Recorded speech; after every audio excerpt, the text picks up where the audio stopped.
and really make our trainers think about how to use that terrestrialization. Let's get into game number 1 of our first match in our Masters Top Cut here at the Seattle Regional Championships. CODY going to be leading with Farigiraf and Ogerpon, and Collin has the Flutter main next to that Amoonguss.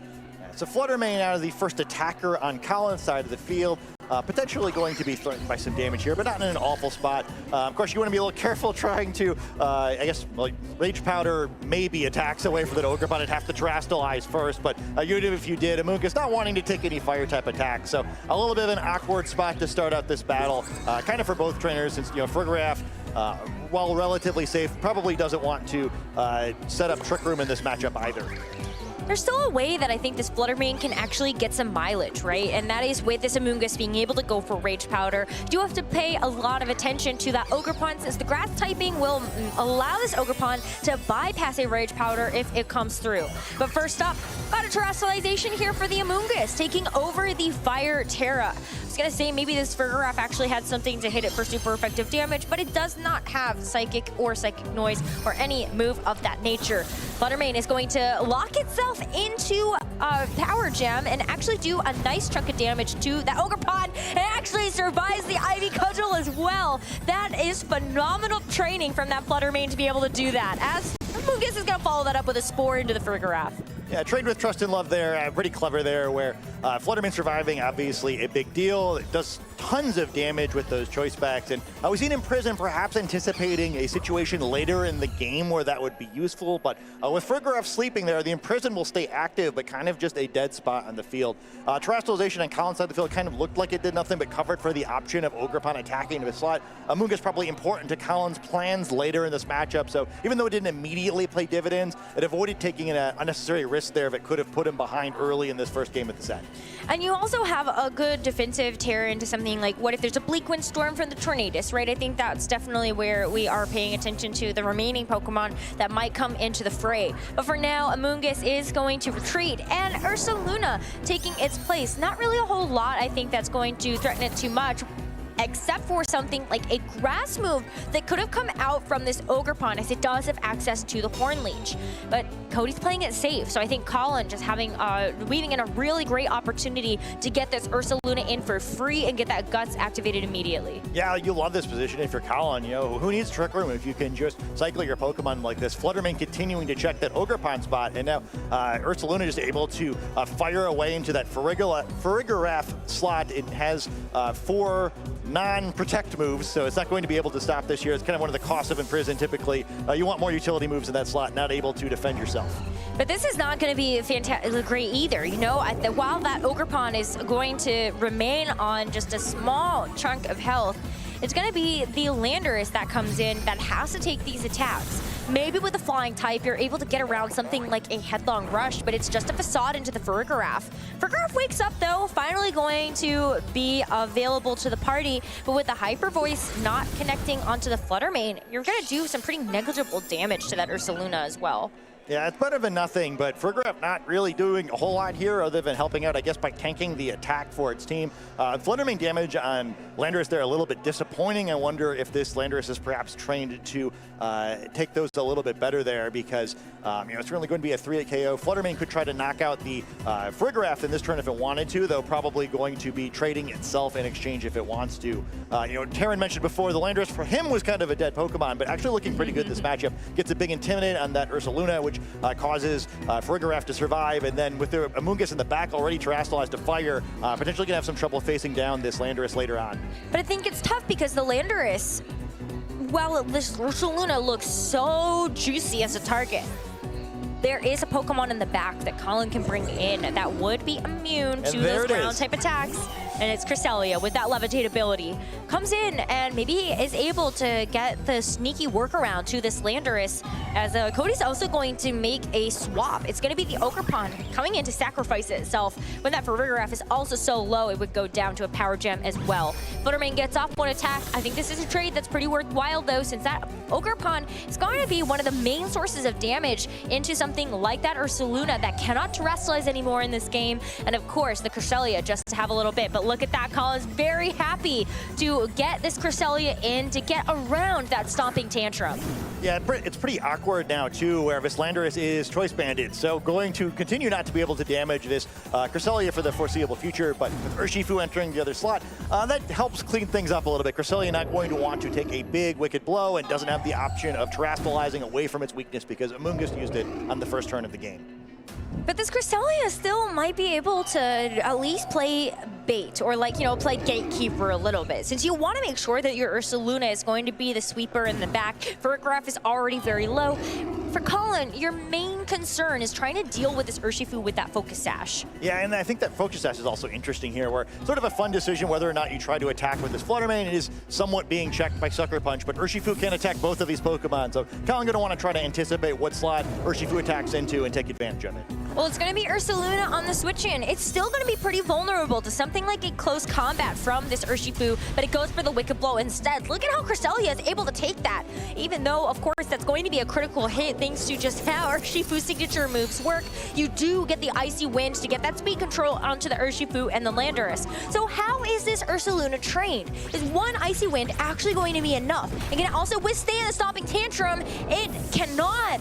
But the good thing here for Collin is while he ends up having to sacrifice this Ursaluna, he gets to bring in either the Amoonguss to try to get something like a redirection, or even just bring in the Flutter Mane, and with that Choice Specs gets to lock into something different. Yeah, it's sort of an awkward situation here where now suddenly we're down to two Pokemon that don't deal a lot of damage in a very low HP Flutter Mane. So going to be important for Collin to try to get back into a position where Amoonguss maybe can help protect this Flutter Mane later in the game. Stomping Tantrum doing a ton of damage there after whiffing on the Cresselia. Well, that didn't look so good at the time, wound up paying off pretty well for CODY.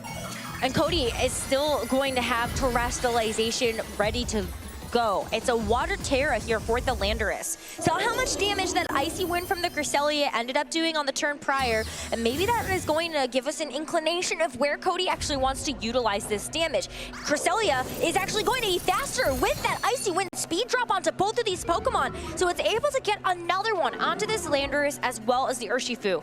Terra Water going to keep this Landorus around. Wicked Blow, though, to actually finish off this Cresselia, and I think that Protect ended up being a pretty moot point here for this Amoonguss. Yeah, I mean, I guess it couldn't have done well, I guess Stomping Tantrum would have been real awful, so maybe not too upset about that one, where Amoonguss now, even with both of the Pokemon on CODY's side of the field at 2 levels of reduced speed, probably still the slowest Pokemon in the field. Flutter Mane would have been the fastest anyway, so probably not a whole lot really happening there for the Icy Wind, but does at least allow a situation where you can Rage Powder away a single Sucker Punch, but things are starting to look a little bit bad for COLLIN here in this first game, especially after Stomping Tantrum fails once again.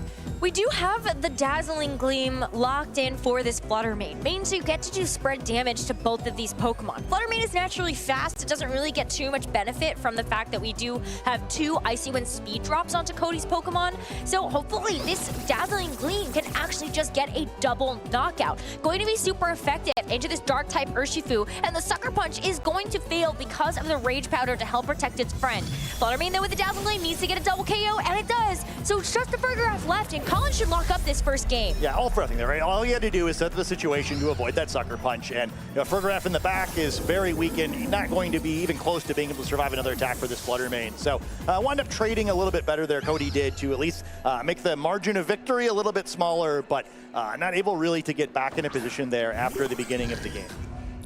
It's going to be just one more attack from this Flutter Mane to finish off the Farigiraf, and then we got to start thinking about game number 2. CODY isn't even going to watch that last turn play out, as he's got to prepare for the next game in this best of 3.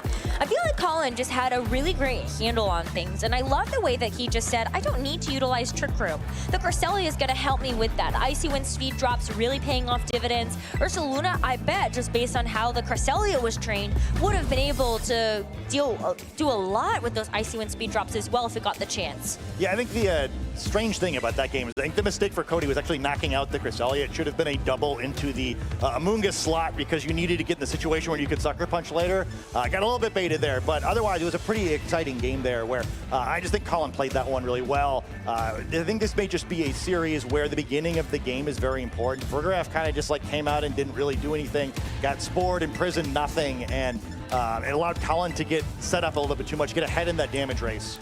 Yeah, I think the Imprison just didn't really pay off the way that CODY wanted it to. Maybe he was expecting Collin to switch in the Cresselia so that you actually can't go for something like the Trick Room on the subsequent turn.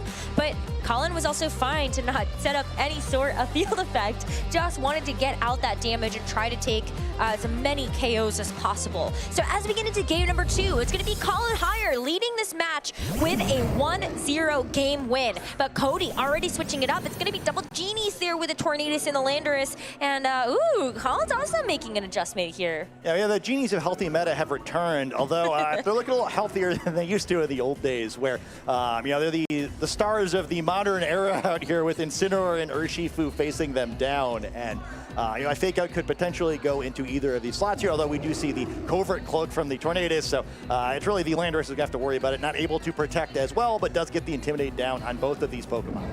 There is terrestrialization that can help to sort of levy against this Urshifu. You've got the Terra Water on the Landorus, as we saw in that game number 1, which would help give that Landorus a better matchup into the Rapid Strike. But for the Tornadus, it's going to be Terra Steel. Also very helpful, but then you have to worry about the fact that this Urshifu with the Mystic Water can change its attack. It's not choice locked into anything, like we see from the Dark Urshifu the Landorus for CODY. He's actually just going to opt to utilize the terrestrialization immediately. Incineroar, though, stopping it in his tracks for this first turn. So what does this Tornadus do? It just goes ahead and lets the sun shine. That is going to limit the damage output from this Urshifu, but I think this Urshifu is very happy that the Tornadus is not holding a Rocky helmet. Yeah, it could be worse, but not a lot worse, where Sunny Day, a really clever way to slow down Urshifu there, where it ignores most means of reducing its damage because it always deals critical hits, but the weather effect will still have the damage of these Surging Strikes, which is not even going to be a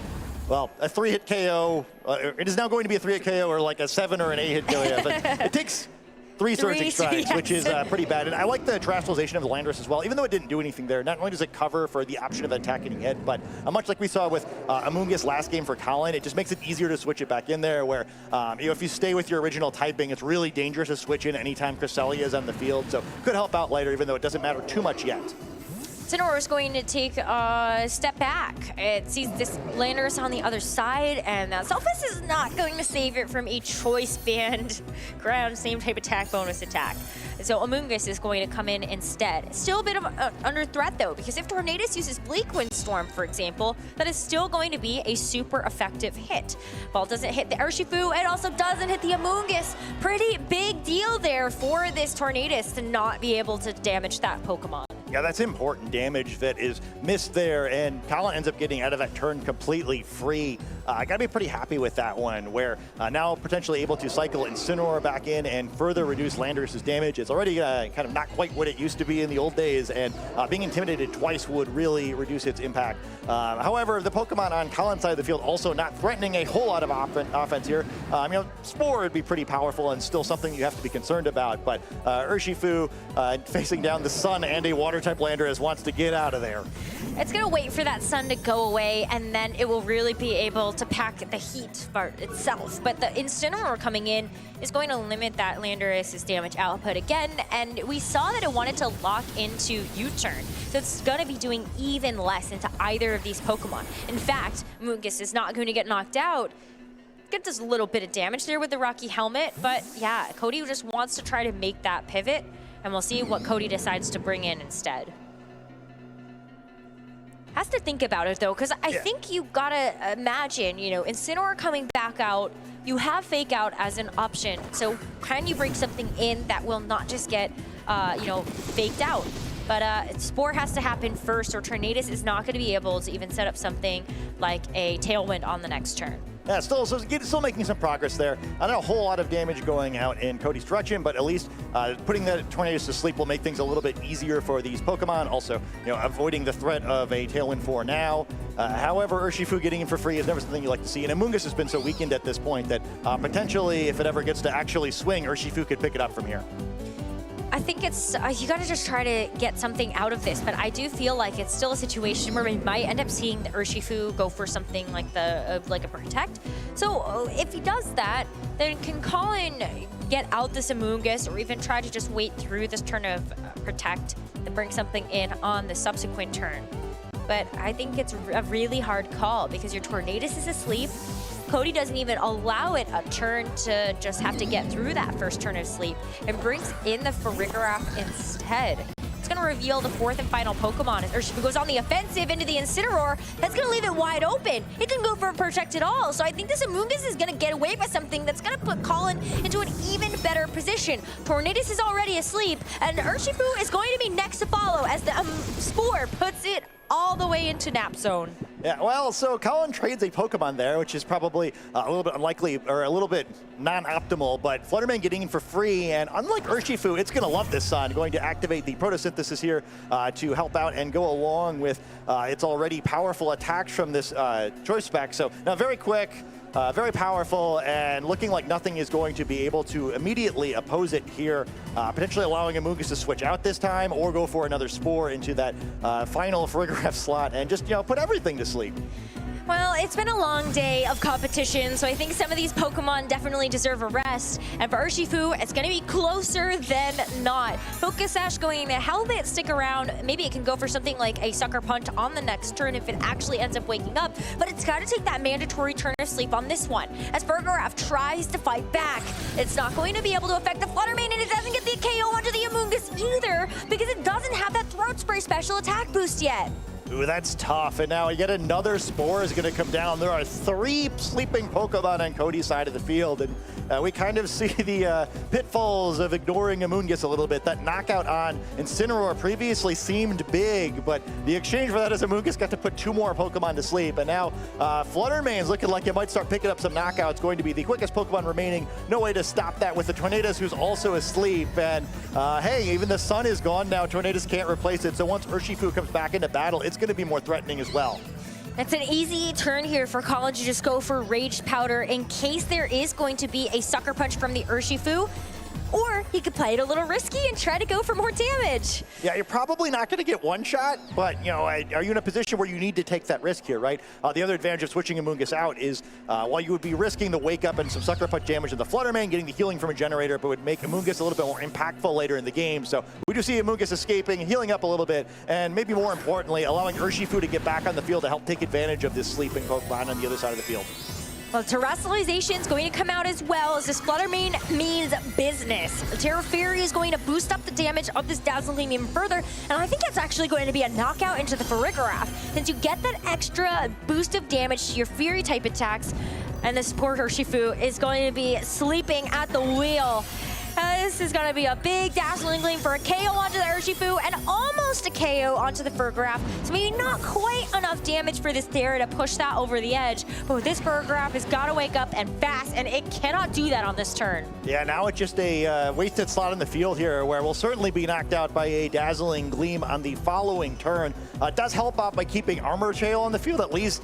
I guess there can't be priority moves on this side of the field, but not too big of a deal. Where we likely would be seeing Surging Strikes here anyway. Landorus re-entering the battlefield, so able to get an Intimidate down, but I just don't know if it's going to matter at this point. No, because I feel like it's just, I guess you could go for Surging Strikes here, but you could also go for Close Combat into the Landorus, and then the extra damage from the Dazzling Gleam is going to do neutral to both of, both the Landorus and the Farigiraf. Knockout here into the Farigiraf, almost a KO onto the Landorus as well. The bare minimum, this Urshifu should be able to finish the job that this Fluttermane started. As Urshifu lands the Surging Strikes, that's a sigh of relief here for COLLIN as he can taste the victory, see it in his sights. It's just that sleeping Tornadus in the back that hasn't taken a mandatory turn of sleep yet, and COLLIN is going to move on to our top 8 of the Seattle Regional Championships. A really clean set here where neither of these games were ever that close. CODY was able to take some knockouts, but it was never really able to get in a position where it looked like he could open up the game. Just really well played on Collin's end, sacrificing the right Pokemon, and yeah, this battle game locked in. Congratulations to COLLIN HEIER. A huge staple